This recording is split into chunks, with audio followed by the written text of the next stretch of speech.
Imagine living in a world where at any moment, giant monsters, the feared kaijus, can appear and destroy everything you know. Cities lie in ruins, the news only talks about attacks, and humanity's hope is in the hands of an organization, the Anti-Kaiju Defense Force. But hold on, the story we're going to tell is not about the strongest warrior, nor about the legendary commander who saves the world. It's about the ordinary guy, a man who failed, who gave up on his dreams and ended up becoming the very monster he swore to fight. Today you will learn the story of Kafka Hibino, the legendary Kaiju number 8, the monster that protects humans. Kafka and his childhood friend Mina Shiro realized Sawa's Joina Habina's fears grew up dreaming big. One day the two would join the defense force and fight against the kaiju side by side.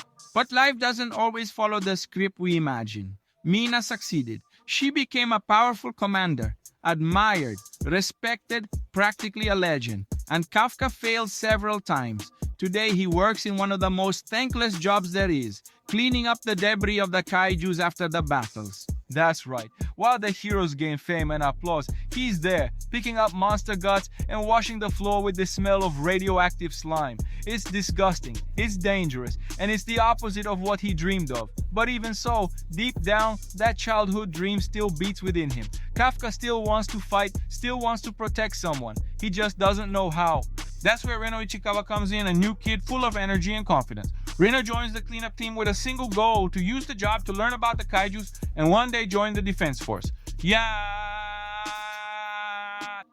At first, Kafka finds the boy quite annoying, too optimistic for someone surrounded by rotten monster carcasses. But the truth is that Reno reignites something inside him, the desire to try once more.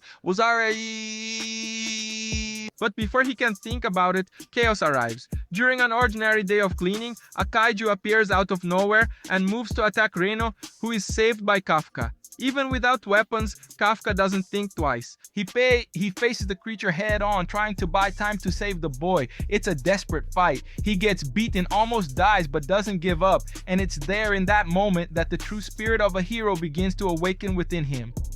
In the end, they are saved by none other than Mina Ashiro, now a cold and impressive commander, leading her squad with surgical precision. Kafka sees her from afar and realizes how far behind he has fallen. And that's where he decides, I will try again, no matter what it takes. Days later, Kafka is in the hospital, all broken, recovering, but then something completely insane happens. While he's lying there complaining about life, a small parasitic kaiju appears out of nowhere and enters through his mouth.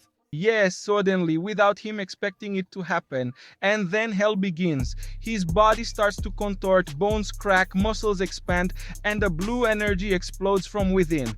Kafka transforms into a monstrous creature with a humanoid appearance and absurd strength. But the most impressive thing, he is still himself. Even with a monster's body, Kafka's mind remains intact. The Defense Force's tracking system detects the signal and classifies it as a new threat. Kaiju number 8. It's the birth of a legend. Reno witnesses everything and even though shocked, realizes that his friend is still human inside. Together, they decide to keep the secret because if the defense force finds out, Kafka will be sliced up and studied in the lab the same day. During the escape, he even saves civilians from a kaiju with a single blow. Now, with an absurd power, Kafka sees a new chance to join the defense force again. Even older and discredited, he decides to take the exam. The problem, the tests are brutal. It's like a college entrance exam with kaijus trying to kill you. Among the participants is Kikoru Shinomiya, an arrogant prodigy girl, daughter of one of the most powerful generals in Japan. She is the opposite of Kafka, fast, precise, and completely confident. During the test, chaos begins again. Defeated kaijus come back to life with the help of a humanoid kaiju that appears out of nowhere. Kikoru is in danger. She is being brutally injured by this mysterious kaiju when Kafka, without thinking, goes after it, activates his power and transforms in front of her, saving her from the threat. No one notices, only she does, and instead of reporting him, Kikoru decides to keep the secret. She understands that despite the monster's appearance, Kafka has the heart of a true hero. In the end, he is accepted as a cadet, not for his physical results, but for his courage, attitude, and of course the jokes that Hoshina loved from Kafka. Kafka finally joins the defense force, and to make everything even more dramatic,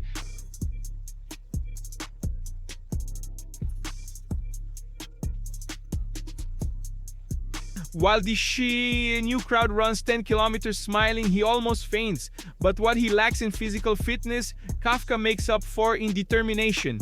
During one of the first missions, the group faces the Kaiju, which looks like a giant shimeji, a big mushroom that when taken down by Mina, releases thousands of mini shimejis.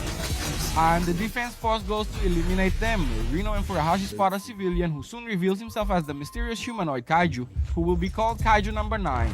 Haji,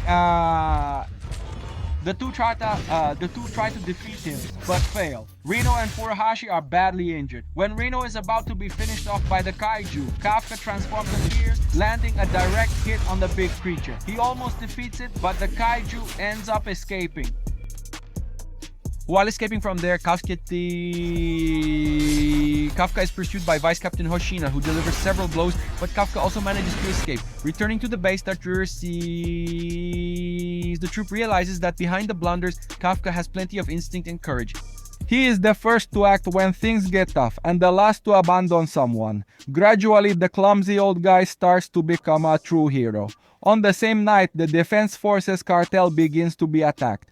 Hoshina leads the group to fight the threat. Several kaijus resembling dragons appear, and their leader, another humanoid kaiju, Big Red. Hoshina lures him to the training field to face him. Meanwhile, the other soldiers take care of the other kaijus, including Kikoru, flaunting her new weapon that shreds the kaijus. Ishipus 2. Hoshina's fight with Vermelho, called number 10, is frantic. He is getting the upper hand, but the big creature transforms, becoming huge. Kafka is about to transform to save Hoshina, until Mina shows up, fierce with her tiger and her weapon to save the vice captain. A peppy! Then, in a combined attack, they finally manage to finish off Kaiju number 10. But he leaves a huge bomb that will annihilate everything around, and Kafka has to transform in front of everyone there to throw the bomb away and save everyone from the explosion. Everyone is surprised to discover that Kafka is number 8. The force arrests him and he surrenders without resisting.